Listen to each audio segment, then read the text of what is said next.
Olá, aqui é o Alcione Giacometti e eu vou continuar falando com você sobre a segunda parte da nossa história ontem, quando eu falei sobre propósito, sobre superação, a história onde eu estava com 40 brasileiros no altiplano da Bolívia e nós fomos surpreendidos por uma grande greve dos campesinos, dos indígenas que nos impediam de chegar até a fronteira com o Peru para que a gente possa seguir em direção à cidadela de Machu Picchu.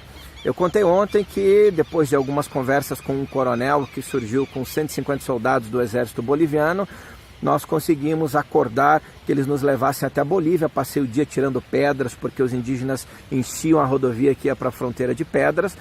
E quando nós chegamos a cerca de uns 30, 40 minutos da fronteira, esse coronel, um oficial elegante, de extrema simpatia, como são a maioria dos oficiais das Forças Armadas, nos disse: agora o grupo de vocês está salvo, vocês só têm que entrar no ônibus e seguir em direção à fronteira, porque lá vocês vão encontrar o batalhão do exército peruano aguardando vocês.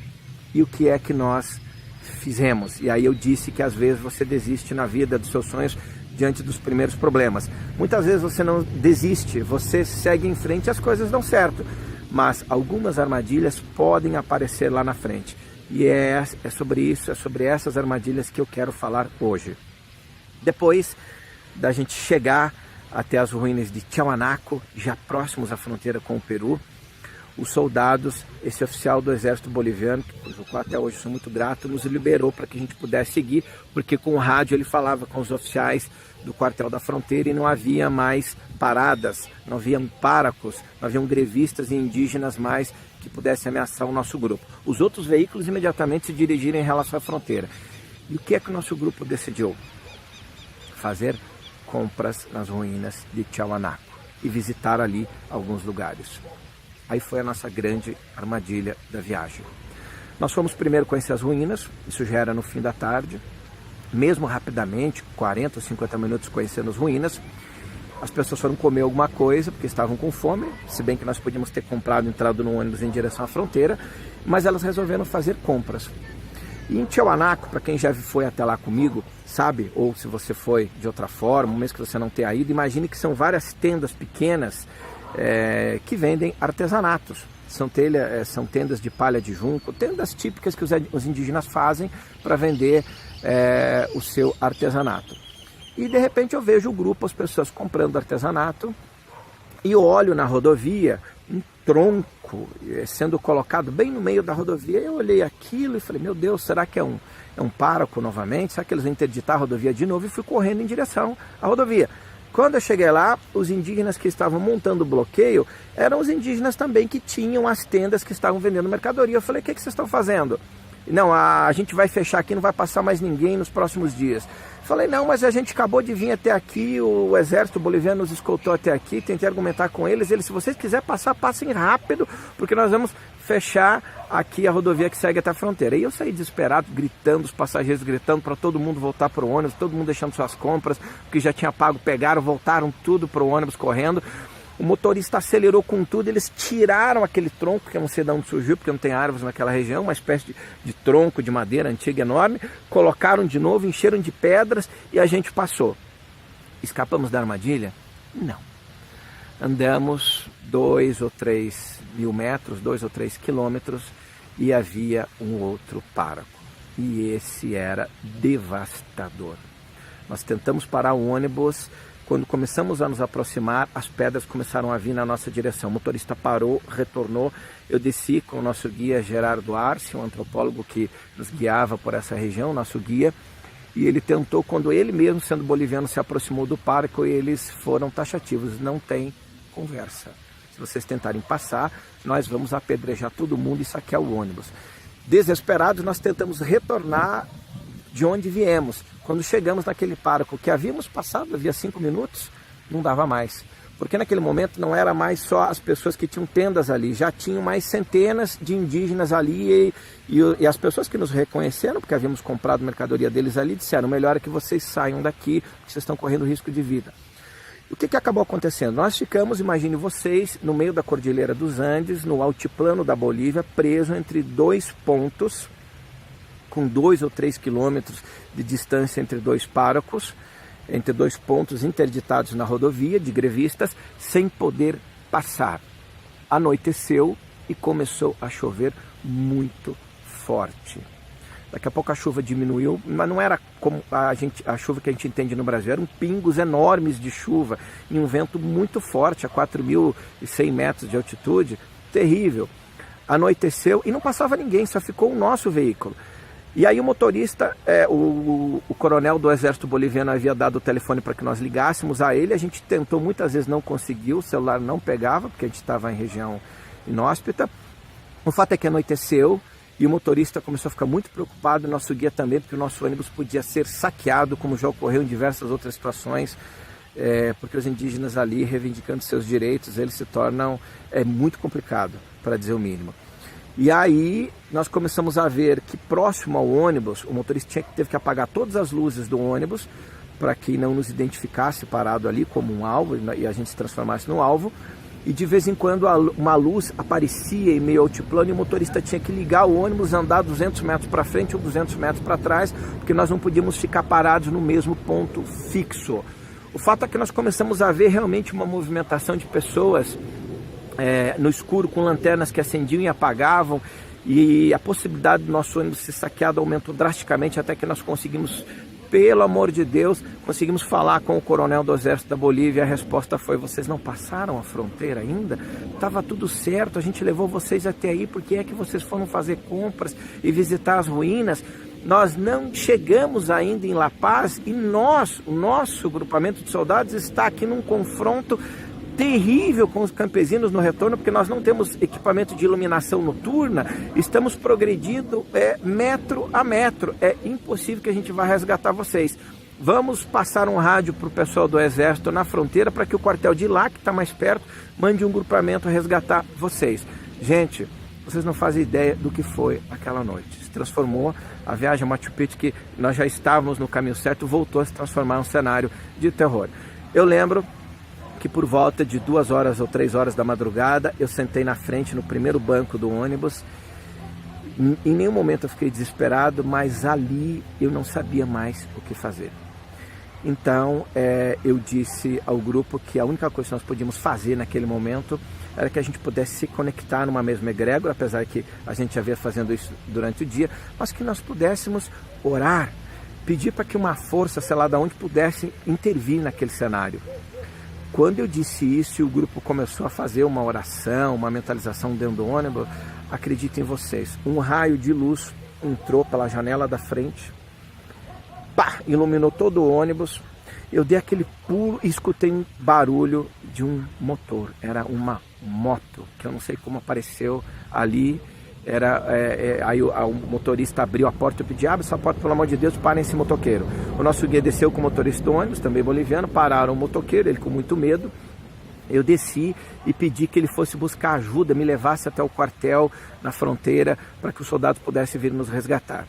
O boliviano, desesperado, disse que se nós tentássemos passar ali e os campesinos reconhecessem a minha pessoa, eles matariam ele e matariam a mim também, porque eles não permitiam, a guerra era terrível. E eu implorei, eu disse que nós tínhamos mulheres já, gente com problema no coração, com dores fortes, que ele nos levasse. O que acabou acontecendo? Começou a chover, e isso facilitou muito. Eu coloquei um poncho boliviano, uma touca boliviana, me disfarcei como uma espécie de boliviano, subi naquela motinha e foi, aquela motinha quase desmontando, até em direção ao bloqueio. Como estava chovendo, não tinha quase ninguém, salvo 3 ou 4 pessoas. E ele parou, e nós havíamos combinado que ele oferecesse dinheiro àqueles campesinos para que eles nos deixassem passar.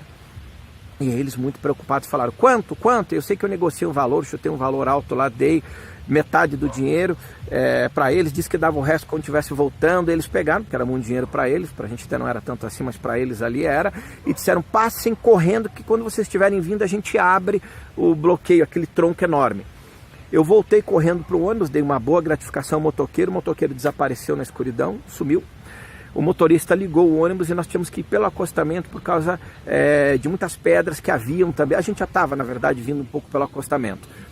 E sem as luzes todas apagadas do ônibus. Quando nós começamos a nos aproximar do bloqueio, Nós vimos aqueles 3 ou 4 índios, eu estava até com a porta aberta olhando aqueles pingos de chuva grandes assim do altiplano, clima gelado, muito frio. Eu vi que eles abriram e um deles veio na minha direção para receber, eu acho, o resto do dinheiro, mas ao mesmo tempo comecei a ver muitos indígenas com lanternas vindo dos 2 lados da rodovia, em pequenas barracas ou acampamentos que eram, porque eles viram o motor do ônibus, apesar de não estar vendo a luz, e começaram a gritar: alguém está tentando passar, alguém está tentando passar. E muitos indígenas começaram a correr na direção do ônibus. Aqueles 3 que estavam ali, que precisavam receber o resto do dinheiro, largaram o bloqueio, sumiram desesperados na escuridão para que os outros não reconhecessem eles. Foi uma cena desesperadora para todo mundo, porque senão eles iam também ser culpados de estar tentando deixar a gente passar ali. O motorista acelerou e eu sei que os indígenas correram na nossa direção, mesmo passando por cima das pedras do acostamento. Foi uma gritaria geral e a gente conseguiu passar. Os indígenas correram atrás do nosso ônibus, não conseguiram nos alcançar. E nós, graças a Deus, passamos por aquele bloqueio. A rodovia continuava com pedras, a gente teve que ir indo pelo acostamento, desviando por cima das pedras.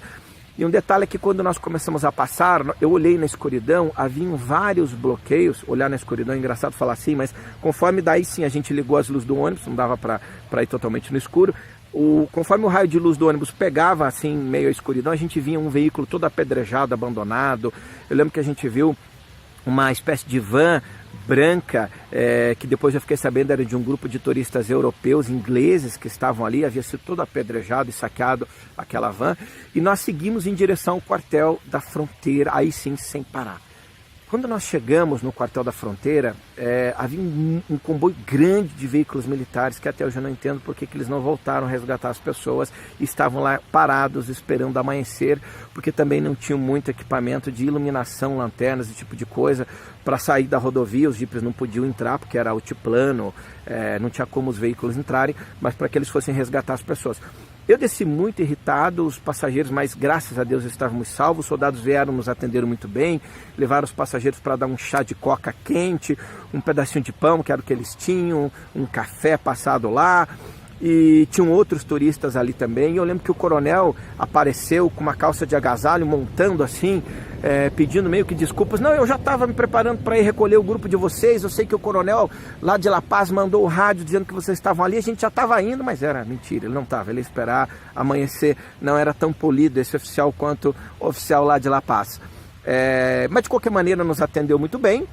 E eu disse que eu vi vários veículos apedrejados ao longo do caminho. E ele imediatamente, aí sim, compôs um outro grupo de veículos militares de ataque rápido, de resgate. E eu vi um grande comboio de 10 ou 12 veículos indo em direção para resgatar os veículos. E nós ficamos ali. Um pouquinho antes de amanhecer, em torno de quase 6 horas da manhã, o comboio voltou trazendo vários veículos, todos depredados, amassados. Alguns turistas tinham recebido pedradas no corpo, estavam com sangue, foram tratados no centro médico do quartel. E só então algo extraordinário passou pela minha cabeça, uma percepção. Eu chamei o grupo, reuni todos eles, pedi que eles olhassem o nosso ônibus. Eles, sem entender, olharam o ônibus, e eu disse para eles assim: vocês perceberam que nós estamos desde as 8 horas da manhã sendo alvo de pedras, de pedradas, soldados lançando balas de gás lacrimogêneos, dando tiros.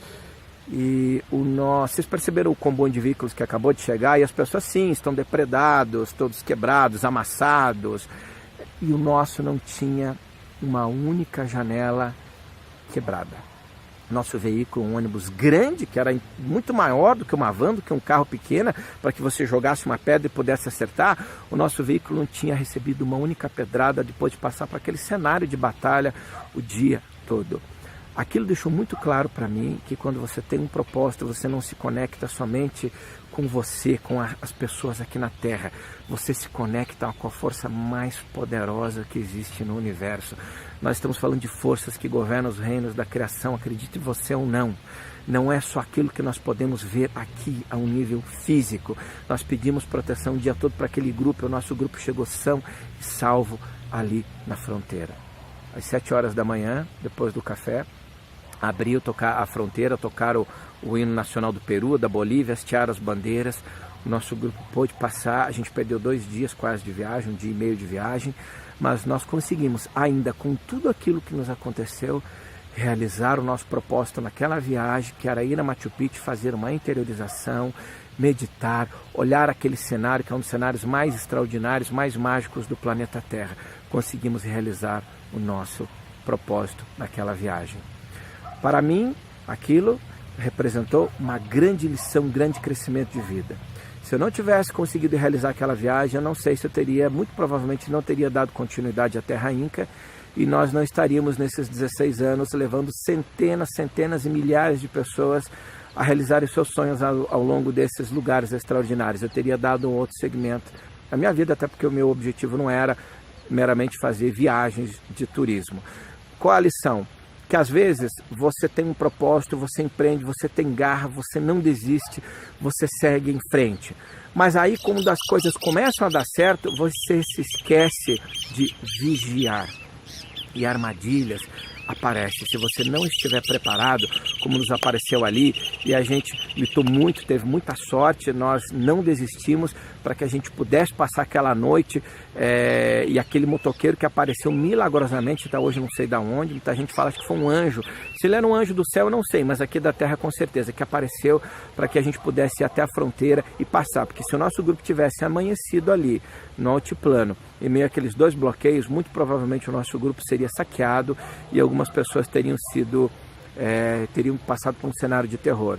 No final dessa viagem, nós descobrimos depois que o nosso guia, que nos deixou na fronteira e voltou a La Paz, o Gerardo Arce, meu amigo até hoje, guia os nossos grupos, teve o seu veículo, à época, saqueado. E ele recebeu uma pedrada na testa, algumas pessoas ficaram muito feridas. Então, para que vocês, mas graças a Deus, ele não correu risco de vida e conseguiu chegar em La Paz, mesmo sendo boliviano. Imagino que nós, turistas brasileiros, talvez tivéssemos acontecido naquele momento. Então, vamos empreender, não vamos ter medo diante dos desafios. Os desafios apareceram, vamos enfrentar, vamos usar as ferramentas, vamos fazer de tudo para que a gente possa superar os obstáculos. Mas jamais vamos deixar de vigiar, porque deixar de vigiar pode significar que todo o nosso empreendimento, todo o nosso propósito venha a ruir por terra. Fica a reflexão hoje aqui, então, não desista, não tenha medo, mas vigie sempre. Principalmente se o teu negócio, se o seu empreendimento, se o seu casamento, se a sua família, se está dando certo. Porque o que pode acontecer com algo que está dando certo? Se já está dando certo, o que pode acontecer é que possa passar a dar errado. Para que isso não ocorra, vigie sempre.